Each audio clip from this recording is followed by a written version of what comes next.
My name's Justin Leclue, and I'm here today with... Will the Hammer Sloan. Oh, no, you're taking Fred the Hammer Williamson's name, Will? Have you no shame? Hey, listen, he's not the only person who's known for hammering their opponents on the football field, you know? When you're talking about blaxploitation, I think one of the top names is Fred Williamson, especially one who was the most prolific out of all the big major actors during that wave of filmmaking. And one of the only ones who's still working to this day, pretty much. You know, I remember... It was in 2015, Fred Williamson came to Toronto for an event called the Toronto Black Film Festival, and he was accepting an award. It was called something like the Pioneer Award, or maybe it was the first annual Montgomery Burns Award for Outstanding Achievement in the Field of Excellence, you know, something like that. And I remember when he accepted the award, he said something like, I'm very honored, I'm very happy to be getting this award from a Canadian institution, especially considering I haven't got one from an American institution, you know, with a certain edge to his voice, which is interesting. And I think he's got a point, you know, because he is a pioneer. And more than just that, though, he's a guy who had incredible longevity in his career. Maybe after 1975, there's a limit to how many of his movies were great, but nevertheless, he not just starred in, but continued directing and producing his own movies all around the world on the strength of his name during times when, I mean, virtually no other black stars had that kind of setup. And he mostly did it on his own, though. We'll talk about it, but he did start working in kind of mid-budget studio productions, and eventually when that dried up, he went on his own path, directed and produced his own films, and even when that became incredibly difficult, he ended up in Italy at the top of the industry's game so he could continue starring and making motion pictures. I think this is something that's really interesting about him for me. I mean, the blaxploitation wave, which lasted, 1970 to 1975, this extraordinary explosion of both major studios and the mini majors making all of these movies like Shaft, Superfly, and all of their lesser imitators. After that petered out in the mid-70s, basically there was nothing for those performers after that. Like, you would see Richard Roundtree pop up in, a supporting role in Q, the Winged Serpent. Occasionally you'd see Pam Grier in a supporting role in something. They were treated horribly, given their talents. But Fred Williamson found a way to just keep working, and that's to be commended. It's amazing. Could it be because, as per Fred Williamson's own words, he never really wanted to be an actor? What he wanted to be was a movie star. And looking at his career, you can see, oh, okay, that makes sense, the choices that he made, if that was his principal goal. I mean, I think it speaks to why there are so few classics after that initial run. I interviewed him around the time he came to Toronto, and I'll just quote something he said. He said, "I'm a black Clint Eastwood with martial arts. I sell a brand. There are no surprises when you see a Fred Williamson movie. I don't do anything to interfere with that brand because that's what keeps me working." He went on to talk about how there were no heroes left from that genre I created back in the 60s and 70s. Jim Brown's not making them anymore. Roundtree disappeared. Billy D. Williams disappeared. They all disappeared. I'm sort of the only one left in that genre that was creating black heroes. So maybe his filmography isn't as great as Clint Eastwood's, but he didn't have it as easy as Clint Eastwood did. The conditions were not the same. I mean, they were incredibly hard compared to someone like Clint, who had a studio system to fall back on. He got his own TV show, which Fred Williamson was not getting a TV show when he was coming up as a star, and that everything that he got because he fought for it really hard. Does that lead to his current political positions that he has now? Because we should start right off the top that, oh boy. Well, I don't know a lot about Fred Williamson's politics. I did see the video of him introducing Trump at some rally. Yeah, he's a big Trump guy. Yeah. Jim Brown is as well. Stop the presses. A guy in his 80s is a Trump guy. I don't know. Exactly. Thing is, I don't really care. I don't really care that Fred Williamson, throw a rock and you'll hit a 70s or 80s action star who's a Trump guy. That's how I feel about it. And it's not really affecting the new Fred Williamson films that you're watching because, you're probably not checking too many of those out. I mean, I'll just say, if I were to speculate, I think there's a certain book element of Booker T. Washington to Fred Williamson. He's a self-made man. He's a guy who pulled himself up by his bootstraps perhaps. He's also a man who was born and raised in Gary, Indiana, which is a Rust Belt city, which has been hit with every triumph and tragedy that any Rust Belt city has been hit with over the course of Fred's 84 years. So you can imagine all those conditions leading to a guy who, would be an 84-year-old Trump supporter. And when you hear him talk, he is a man who has a, larger than normal ego, one would say. Yeah, I mean, you could look at that a couple of ways. I actually respect that he takes himself very seriously. He believes in himself as well. He also took and takes seriously his responsibility as a black superstar. So, let's be very generous to Fred. Somebody like Clint Eastwood, who was able to do all sorts of things where he played with his star persona. He made movies like Tightrope, movies like Unforgiven. Maybe he had the luxury to do that in a way because he didn't feel the pressure of being representative of his race. While Fred will give interviews and say stuff like, listen, there's a few things that need to happen in every movie that I appear in.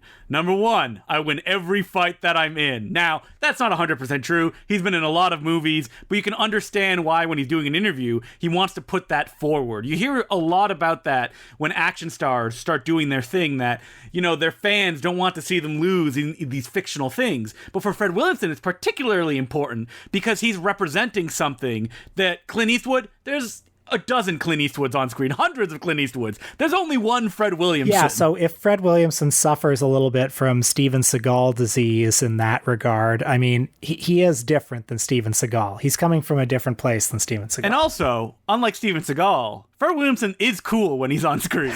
Yeah, he's got the goods. I mean, he's a great screen presence.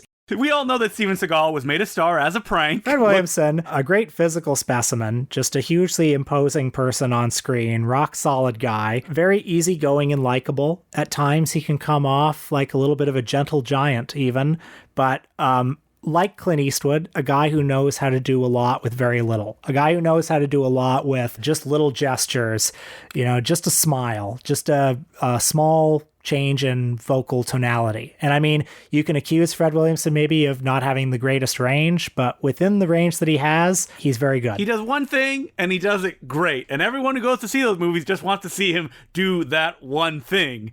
And so we should talk about his background a little bit. He was a football player in the NFL, just like Jim Brown.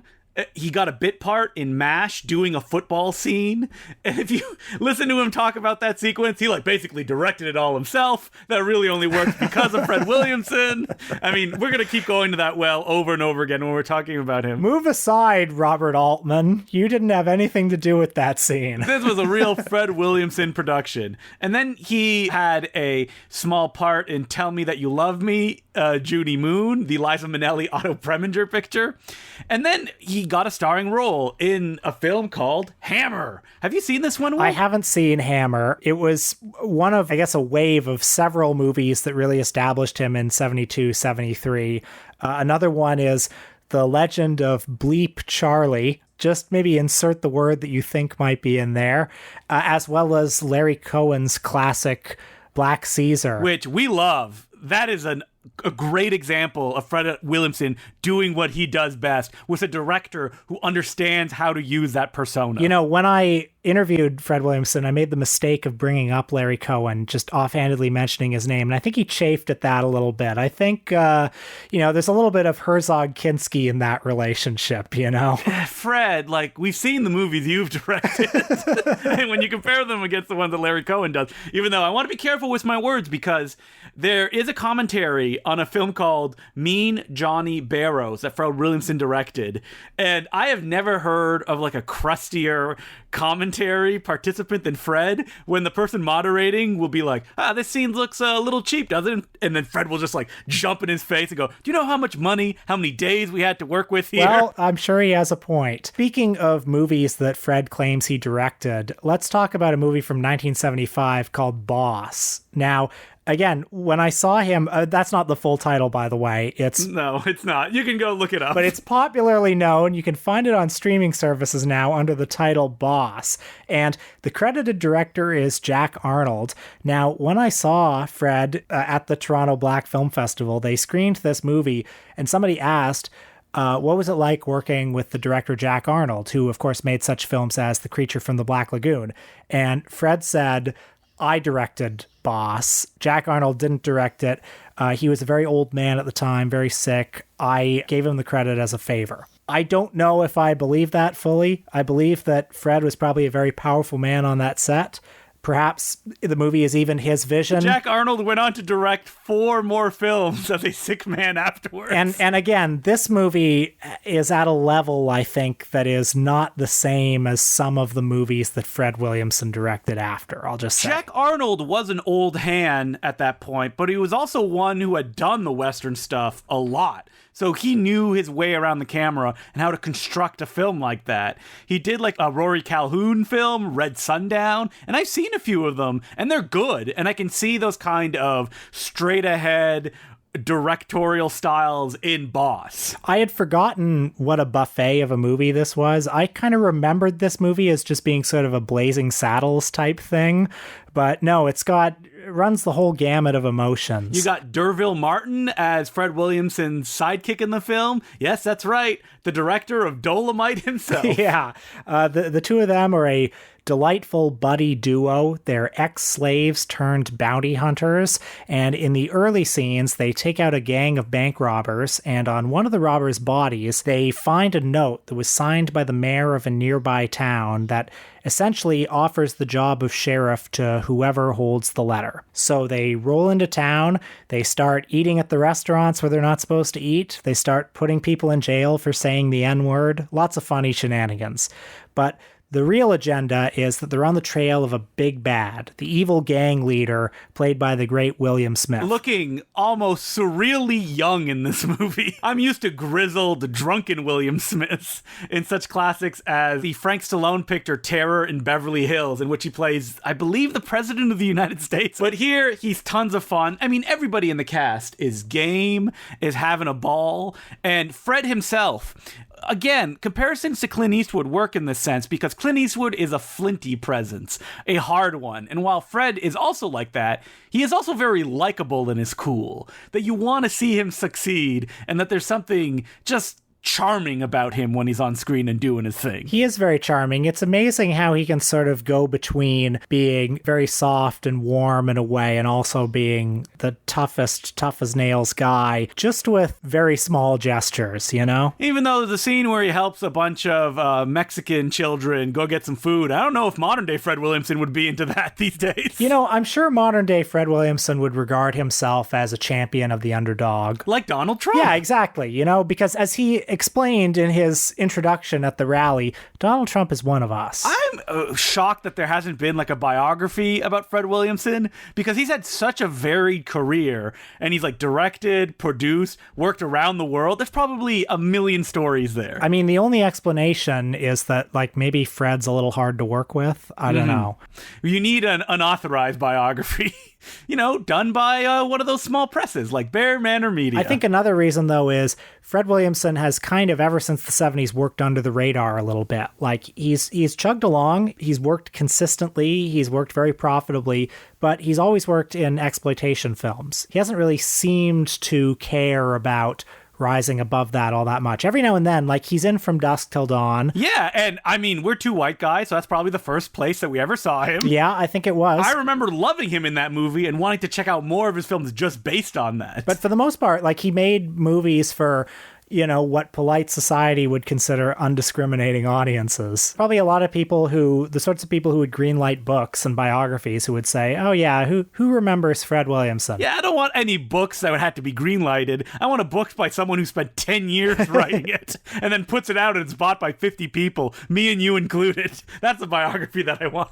Yeah, I agree. I want to hear all of Fred Williamson's stories. By the way, speaking of Larry Cohen, did you ever see the documentary King Cohen? One of the good parts of that movie is when the two of them are like, it keeps cutting back and forth between their two interviews and they keep like denying that the other one ever attempted the stunt. Because like Larry Cohen would claim, oh yeah, I did all the stunts that he did before he did them. And then Fred would say, no, he didn't do that. Larry Cohen's full of shit. The two of them actually did really seem to have a sort of like one-upmanship, mutual respect / animosity. I mean, they worked so much and over such a long period of time, but we'll get to that a little bit later, because first we have to talk about Mean Johnny Barrows, or try to squeeze as much as we can out of this movie. Well, this one came out the same year as Boss N-Word, 1975, and it is his directorial debut. The first 10 or 15 minutes had me primed for something a little more interesting than it turned out to be. Then almost the kitchen sink drama that it actually is. I kind of wish it was more of a kitchen sink drama. It feels sort of neither fish nor fowl, you know? You can feel him calling in a lot of favors. You're like, hey, look, Elliot Gould's here for one scene, his friend from MASH. I could not believe the cast of this movie. Okay, so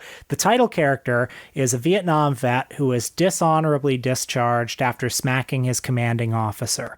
Needless to say, he was right to do it, but there's nothing that's fair in the army. So now he's on the streets, struggling for employment. He turns down a chance to become a mafia hitman, takes a job as a janitor, but nevertheless keeps finding himself unjustly in trouble with the law. So he does eventually get himself entangled in this war between two mafia families. And speaking of the really weird cast, in addition to Elliot Gould as this street-smart hustler character who's in one scene, you've got Roddy McDowall and Stuart Whitman as mob bosses with fake accents, bizarrely cast. Don't bury the lead, Will. Who's the real star of this film? Also another friend of Fred who appeared in the film with him. It is Mr. Aaron Banks. Yes, you're probably going, of course I know that name. The star of Fist of Fear, Touch of Death, the Bruce Lee documentary in which Fred Williamson is shown having just slept with a bunch of women and then just going to Madison Square Garden, where Aaron Banks is hosting an event to find the next Bruce Lee. Okay, if you're a true Important Cinema Club super member, you know Fist of Fear, Touch of Death, which is really the movie that ignited my lifelong love affair with Fred Williamson. So in Fist of Fear, Touch of Death, Aaron Banks he was an actual New York City fight promoter. And in that movie, he claims to have been close friends with Bruce Lee, which of course he was not. That movie has a lot of fake footage of Aaron Banks, fakely talking to stock footage of Bruce Lee. It's amazing. Who do you think is the best fighter, Bruce? Oh, you, of course. Yes. And so anyway, when he showed up in the first scene of Meet Johnny Barrows, just as one of the evil Vietnam commanding officers, I was so happy. I was so excited to see Aaron and Fred together again. And then when he showed up again towards the end of the movie, hootin' and hollerin'. Oh my God. They have a big martial arts throwdown where you can see every inch of Aaron Banks' martial arts skills, right, Will? No wonder Bruce Lee is alleged to have considered Aaron his superior in the art of the martial way. But the film itself is boring, fine, snooze. Because I actually feel this movie has some ambition. I feel like it's actually trying to be something more than just an action movie. It wants to be this kind of street level picture of poverty and desperation. You do get the sense that Fred Williamson only became a director because he had to. There was no other way to make the movies that he could star in. And because of that, they have a very formulaic, straight down the middle, these are the basics, but even then, they're a little bit slim for what you would expect from an all-out entertaining motion picture. And I think he also became a director because he wants to be in charge. He's the boss. Oh, yeah, of course. You know? He wants to be the boss, but I don't think... do you think he felt he had stories he had to tell? Yeah, I think he had stories about what a cool guy I am and how I kick ass and how I got a big cigar. Yeah, you know what? You're right. He always wanted to be a director. That makes 100% sense. But also, Fred cannot be anything but himself on screen. That big cigar, probably those rings on, that look in his eye, that was his bread and butter. And boy, he acted a lot. According to Letterboxd, 109 credits are up there. Including some of your favorite Italian movies, like Warriors in the year 2072. 1990, the Bronx Warriors, the Enzo G. Castellari joint. Just one after another. Aren't you sad you didn't get to watch the Joe D'Amato-produced The Black Cobra starring Fred Williamson? Listen, it's a long life, and I'm going to see all of these Fred Williamson movies before I die. Speaking of authorship, speaking of directorial credits, things get very murky when it comes to the 1996 film Original Gangstas, which is the final theatrically distributed directorial effort of Larry Cohen. I have difficulty to believe this was theatrically distributed, but good on Cohen and Williamson. They were able to get it out there. Now, this one was produced by Fred Williamson. I get the sense from watching the King Cohen documentary that Fred Williamson definitely exerted a lot of control over the production and reined in Cohen in a lot of cases. It definitely feels like a case of a movie. I mean, this is a movie that was distributed by MGM and Orion, and it feels like a movie where they were probably like, okay, this is a super group of blaxploitation stars, so we'll invest a certain amount of money in this in the off chance that this becomes a nostalgia hit. But Fred, you can't direct this one. You got to have an actual, like, old hand in the director's chair. So he probably grudgingly gave this one to Larry Cohen. What's the studio like? We need somebody people know. Someone in control. Get us Larry Cohen. Original GANGSTAS from 1996. It brings together not just Fred, but also Ron O'Neal, Pam Grier, Jim Brown, Richard Roundtree shows up. The greatest blaxploitation star of them all, Mr. Robert Forster. He's here too. I mean, we all love Robert Forster. That's not a joke like Aaron Banks. So it's set in Fred's hometown of Gary, Indiana, which, as we see in the opening scenes, has really suffered after deindustrialization. It's overrun with gangs. Innocent people cower in fear. Returning home is hometown hero. I forget what his name is in the movie, but let's just call him Fred Williamson. Fred the Hammer Wilson. He's a football star. Everybody knows who he is. He's introduced getting off the plane, shaking the guy's hand. He's got the mustache. He's got the cigar. And immediately as he comes back to town, he might as well be the mayor. In fact, he goes to see the mayor, played by the great Charles Napier. With his assistant, Wings Hauser. The mayor is just simply too busy, being the president from Decker. He's just a feckless incompetent. He's running the show there, not at all concerned about the gang warfare in the city. So Fred takes it on himself. He goes on TV to declare war against the gangs. He creates a sort of ad hoc. Importantly, he and Jim Brown and Pam Grier, they all used to be members of this gang that is now terrorizing the community. But they were a good gang back in the day. They didn't kill people. First, they try to reason with the gang, but then eventually, like Charles Bronson in Death Wish 3, they realize that peace really comes at the end of a barrel. So it ends with a big violent conclusion. But I mean, there's a lot of violence in this movie. There's a lot of very bloody violence, but it all feels pretty light, I gotta say. I feel Larry Cohen's touch here because it's probably more fun than most of the films Fred Williamson directed. You feel his touch because it's like kind of badly directed. How dare you, Will? I'm kidding. Sorry, I'm not kidding, but we know who the real Larry Cohen fan here is. Me. I love Larry Cohen. God rest his soul. I do feel Larry Cohen's touch because it has, first of all, that sort of slapdash quality, but also it moves like lightning. It doesn't have that Williamson ponderous touch you get when he's behind the camera. I mean, Mean Johnny Barrows is so slow. It's so boring. Whereas, like, Larry Cohen is writing like a 50s comic book. It's bam, bam, bam, just one thing after another. Not an ounce of fat on his scripts. And Larry Cohen is always just very, focused on the gimmick in a good way. He's the high concept man. He's given everyone in this movie, he knows why you're here. So he's given all the veteran stars a lot of moments to shine. Everyone gets an Oscar clip moment in this movie, and that's something. I mean, that's why it's as fun as it is, because it could have just been sad and slow and kind of a funeral procession, and it's not.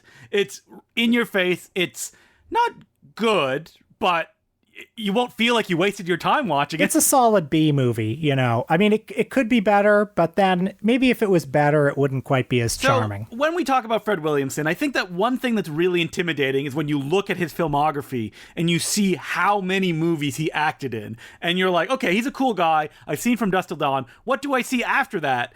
And what would you recommend, Will? Far and away, above them all, Black Caesar. Start with that one. And then after that, I would say Boss from 1975, actually. I think another great kind of supergroup movie is Three the Hard Way, which is Jim Brown, Fred Williamson, and the great Jim Kelly.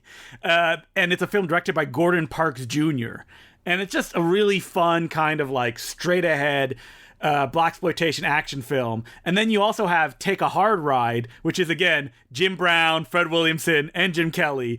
But this one also has Lee Van Cleef, Harry Carey Jr., and it's directed by Antonio Margheriti. I love both those movies, too. Perfect recommendations. And then, why not treat yourself to Fist of Fear, Touch of Death? Of course. You have to legally watch that one. I would say avoid any of the films Fred Williamson directed.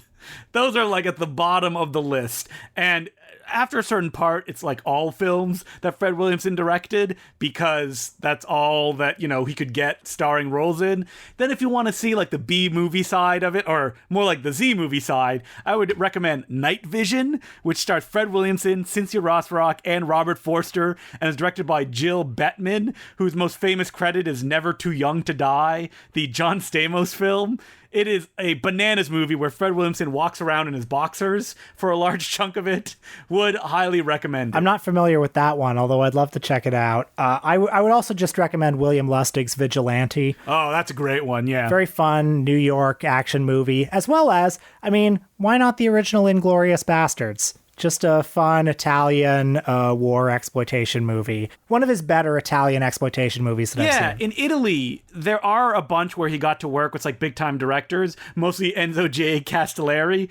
And those ones, you're pretty much guaranteed a good time because that's a guy who knows his way behind an action film. And if you want another weird kind of famous Z-grade one, White Fire, which is directed by Jean-Pierre Palardy. Have you ever seen that one, Will? I've got the Blu-ray, been meaning to watch it for a while. He doesn't technically star in it, but it's Robert Ginty, the charismatic man behind The Exterminator. And it's just a real stew. I believe Jean-Marie Palardy is French, so it's a Euro film, but technically not an Italian one, even though it's got that what is going on kind of feel to it. So another one to check out. So we've been making a lot of jokes about Fred Williamson on this episode, but I really just do want to underline he is the real deal. He's great. At his best, he's in a category of his own, and I have nothing but love and respect. He, may have mythologized himself early on in his career, said he was the best that ever was, and then he became that. So, you can't argue with him. Maybe he really did direct that movie and Jack Arnold didn't. Who's to say? That's true. Fred is. Please, Fred, don't come and beat us up. You directed the movie. You directed the movie. As per usual, you can send us letters at importantcinemaclubpodcast@gmail.com. And our first letter is from Dan Groover, and he goes, "Hey, guys. I discovered your podcast recently. I think it's wonderful. I've been cherry-picking episodes based on films and directors' work I've seen, but I'm now listening to the rest of the episodes from beginning until now. Thank you for your service, Dan." I was into episode 5. Oh boy. I do not vouch for anything before episode 10. The episode where you discuss Kirk Cameron saving Christmas. You discuss some of the Christmas films you like the Chuck Jones How the Grinch Stole Christmas and Jingle All the Way. I was surprised there was no mention of the Rankin Bass specials. I'm wondering if you ever discussed the work of Rankin Bass, not limited to the Christmas specials. Love the podcast. Cheers. I don't think we've ever brought up Rankin Bass once on this show. Maybe that's because, of course I've seen them. Love Rudolph the Red-Nosed Reindeer. I don't think I've seen any of the other ones other than Frosty the Snowman, which is not stop motion. So, even though it is a Rankin Bass special. Yeah, I've definitely seen those. And I think I've seen others because they were just on TV all the time. But I don't have any affection for them, honestly. So coming this Christmas, a Rankin Bass special where you're forced to watch all of these. You probably had to approach them with a lot of nostalgia at the time, animated specials. Would you call those movies, though? Could we do an episode on those? We did an episode on Hallmark Christmas movies. Are Rankin Bass movies as much movies as those are? These are the real sort of existential questions that get our gears firing here at the Important Cinema Club. The Rudolph the Red-Nosed Reindeer special is 47 minutes. I'm sure we've watched Poverty Row movies that were like, oh yeah, that's a movie, 47 minutes. So perhaps sometime in the future, but it'll be tough because Will has no nostalgia for it. And I watch Rudolph endlessly. But other than that, I was never introduced to, there's one about like a Christmas donkey. There's one about leprechauns. Never saw any of those. Oh, God. Yeah, I have no interest in the deeper cut Rankin Bass ones. So our next letter goes, Studio and Distribution Companies. Hey, Justin and Will. I wanted to ask about both of your thoughts on people being fans of studios and distribution companies. I've noticed recent pushbacks on people who love A24. Some criticize those fans for holding up a company that is at the end of the day there to make a buck. And it makes sense, A24 is a brand and they don't make the movies they put out. It reminds me of how Pixar used to be described in auteur-like terms in regards to their output. At least that was the case until they put out Toy Story 3 and started churning out sequels. So, is it a bit foolish to be fans of these types of companies? I know some of us are fans of Shaw Brothers, Golden Harvest, AIP. I've even heard Warner, Fox, and RKO described as having their own qualities in regards to the movies that they put out in the Golden Age years. What do y'all say? I might have said that, yes, it is foolish to be a fan of a company because a company is there to make a buck, but then... You own the Monogram Checklist book. Yeah, then I hear you say words like Shaw Brothers and Golden Age Warner Brothers, and I realize that, no, you can be a fan of a company. I mean, especially back in the day when specific companies like Warner Brothers made a specific product. I don't remember exactly, like, especially their B units, like, oh, they mostly do the gangster pictures, they're the ones that do the musicals, and so you can be, you know, a fan of, oh, this era when they were putting this kind of stuff out. Like, the Golden Harvest films have a particular feeling because they were going for a particular audience, and they had a way that they made the movies, which is why you would be a fan of that. And I mean, it's not a lie to say that A24 films, even though they don't produce them, have all the feel that you can almost see it and be like, yeah, it's an A24 movie. I would say, though, that the people who are fans of A24 movies are probably as much fans of, like, Robert Eggers or Ari Aster or whoever the other filmmakers commonly associated with that company are, as they are probably more so those filmmakers than they are the company. It does have a vibe that when you watch it, you're like, ah, yes, it's this kind of indie movie vibe, this look, this feel, that even though that they do films in all sorts of genres, you know, it goes down smooth, I guess. I mean, I wouldn't call myself an A24 fan. I don't think I'm a fan of any company that's putting out movies these days, and I'm like, I'm going to check out anything that they put out. I like Blu-ray distribution labels. Yeah, so I mean, it speaks to taste, right? Of like, what is somebody's specific taste? And if I like this, I will see the next thing that they put out. And also, in our world of chaos, we need to hang on to anything to give our lives any kind of meaning. So if you can find that structures in liking a company, that's fine. You can enjoy it that way. As my spiritual role model once said, whatever works. Classic Larry David. Not the person who wrote and directed the film that Will is speaking of. So, as per usual, you can send us letters, and that letter was from Juan Damien. Thank you very much for it. And you can send us letters at importantcinemaclubpodcast@gmail.com. So, this week on our Patreon, we're revisiting the world of someone that we would like him to be our friend, Mr. Joe Dante.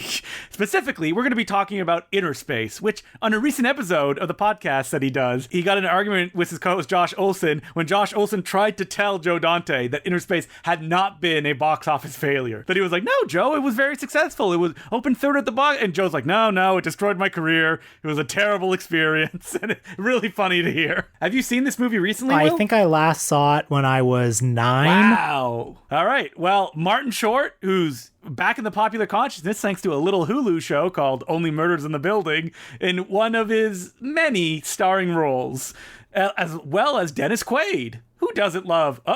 Let me look up Dennis Quaid's politics these days. Oh, no! Well, I'm excited to revisit Inner Space because I love Joe Dante. Who doesn't love Joe Dante? Mm-hmm. And don't you love takes on Fantastic Voyage? Oh boy, that's before our time. All right, so that's what we'll be talking about on this week's Patreon episode. And you can become a Patreon subscriber by going to patreon.com/theimportantcinemaclub. So next week, we're finally going to get into classy British filmmakers because people keep demanding it. They're like, why don't you guys talk about the Brits? So we'll be talking about, looking through notes here, Richard Lester. I mean, he's classy, right? That's right. So we're going to be talking about A Hard Day's Night, obviously, one of the classics. We'll also be talking about The Three Musketeers. We'll talk about some other stuff, too. I mean, there's a whole range of movies that we could talk about, from Petulia to The Knack and How to Get It to Funny Thing Happened on the Way to the Forum. I don't know Richard Lester as well as I should. I mean, I've seen some of the canonical ones. I've seen Superman 2, needless to say. I really only became aware of Richard Lester in a great book written by Steven Soderbergh, which is him interviewing Richard Lester about his films, intercut with Steven Soderbergh's diaries around the time of writing the book. And it's just fantastic. And it's a great look into kind of his working method. Well, I'm excited to dive in. I'm excited to hopefully get to know better a director who I've always been curious about. And I mean, Hard Day's Night, one of the classics. Oh, amazing. So excited to watch that again. So until next week, my name's Justin the Clue. I'm Will Sloan. Thanks for listening.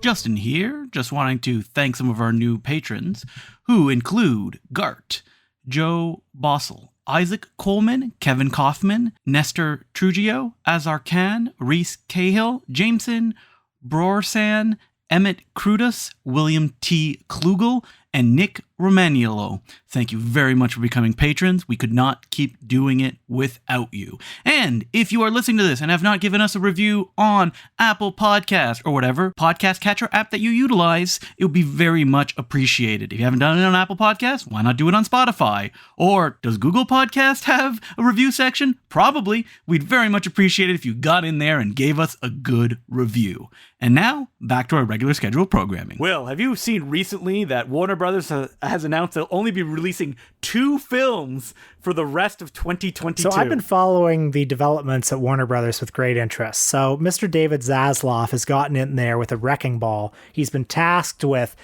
crawling the company out of $50 billion in debt or something like that. And he has run roughshod over everything. He's canceled so many things. He's burning negatives. But what's fascinating about it is that what he's done has devalued the company immensely through the stock market. Like, it bit him in the ass real bad. Right. So the company is worth $20 billion less than it was a week ago. And I find that very, very comforting to hear, because I saw all this happening. I see he cancels 2 almost completed movies, and I think, well, surely, I mean, okay, maybe he can save a certain amount of money in a tax write-off, but surely the reputational damage that this would cause would be real. And I'm glad to hear that it is. Couldn't that just lead to Warner Brothers just not existing anymore? Like, they shut down the back lot. Like, MGM went away. Warner Brothers could go away too. And the guy in charge probably doesn't fucking care. If he burns it to the ground like a venture capitalist, he'll come away with probably like a $30 million bonus. Okay, nothing about that motherfucker seems like a guy who cares about anything. Not for a second. Yeah. This David Zaslav character, I think is just a wretched person. Somebody who, if he had the negative of Casablanca in front of him and somebody told him, you can save $25 in taxes just by burning this, he would burn it. He was the guy during World War I. They were burning those negatives for the silver in it. Like, he could not do that fast enough. Yeah, so this is the kind of guy we're dealing with. When he dies, he will be unmourned. That's good. I am sad, though. Like, the idea of Warner Brothers not existing would be sad to me. It's a wonderful legacy. Where will Clint Eastwood make his movies? And what are we going to have if the studio system disappears? Could there be a filmmaker, for example, that could lead the way if we had some kind of example? Oh, gosh. Who could you be thinking of? I mean, maybe a couple of guys who have been making movies in New England just with their friends for 25 years? More than that? Yes, we're talking about, once again, the Moturn Media shock marathon duo of Charlie Roxburgh and Matt Farley. Because we had a screening that we introduced at the Fox Theater in Toronto. Me, Justin, and our friend Peter Kaplowski, we were invited by the Fox Theater in the Beaches neighborhood of Toronto to introduce a 10th anniversary screening of one of our favorite movies, Don't Let the River Beast Get You. And what a great night it was. I mean, we had lots of listeners came out, lots of newbies as well, lots of people who'd never seen the movie before. I gotta say that it feels like we talk about Matt Farley all the time on this podcast, but there's always people who are like, I'm a big fan of the podcast. Never seen any of those Moturn movies. And I'm like, I'm happy you're here. I'm so happy you're seeing what's an audience, the perfect place to see it. Everyone listening to this, if you have not seen these movies, they are super accessible. You don't even need to buy the Gold Ninja Video Blu-rays. They're like on Amazon Prime. They're on Tubi. They're everywhere. See one at least. Just one. Give us one. Yeah, honestly. So 1,000 people have seen Don't Let the River Beast Get You on Letterboxd now. And I feel like, it almost feels like we went door to door personally to each one of those 1,000 people to get them all the work that we've put in as Matt Farley and Charlie Roxburgh's press agents. But the crazy thing is that like when people see the movies, they usually love them. Oh, yeah. They're like, oh my God, how have I never heard about this? This is so charming. Like, if you listen to this podcast regularly, I would find it very difficult to believe that you will not find something to enjoy in these films. Anyway, I just want to say, at that screening, it was so fun. I mean, to hear the vibe in the room of some people who were very familiar with the movie, some people who had never seen it before. McGee! Didn't he get a round of applause when he came up on screen? Somebody did applaud. At least a couple of people did. And then at the end of the movie, when he says, I'm Frank Stone, former professional athlete. There was a huge round of applause. And you knew that not all of those people were people that were familiar with the film. It's just people that were caught up in its vibe that when that moment happened, they're like, yeah! To feel people discovering the movie, and then to also feel like people who loved it just loving it even more, and to hear laughs at every joke. Mm-hmm. What a great night. And correct laughs as well. I mean, listen, laughter, there's nothing correct, but there's certain points that are made so the audience would laugh, and they laughed at those moments at the screening. I think this is a thing that, like, Charlie and Matt's movies have not had the chance to play in front of live audiences that much. And I think that's the missing piece in the puzzle to find a much bigger audience. Oh, yeah. When you see them with an audience, I mean, they're great at home, but they really pop with an audience. Mm-hmm. And when you hear the laughter of people who have not seen the movie in the last 5 minutes of the film, when it's just like joke after joke after joke, every time I have tears in my eyes before some of the jokes happen, because... And I'm even like, don't laugh so hard, guys. You're going to miss the joke. I know. Sorry, I'm laughing just thinking about it. Anyway, great night. Thanks to the Fox for having us. And anybody around the world who wants to do a screening of Don't Let the River Beast Get You, please fly us in. Have a screening of Don't Let the River Beast Get You. Have a screening of Metal Detector Maniac. You probably won't get huge audiences right away unless me and Will are showing up, in which case, we bring the crowds in. That's right. But, yeah. But you already have with those movies such wacky titles that, some curious will wander in, and maybe there'll be like a midnight phenomenon. I could see like River Beast being a movie that people want to see every couple of months on the big screen with an audience. Yeah, I mean, did Jesus have 13 disciples all at once? No, he didn't. He collected them one by one. But at the end, not only did he have 13 disciples, but he had a whole Sermon on the Mount he was doing. And that could be you with Don't Let the River Beast Get You.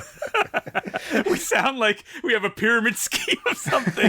You just need to buy a little bit stock into the River Beast, and then you got to sell it to another 15 people, and they sell it to 15 people. I mean, that has been the business model so far. Yeah, that's true.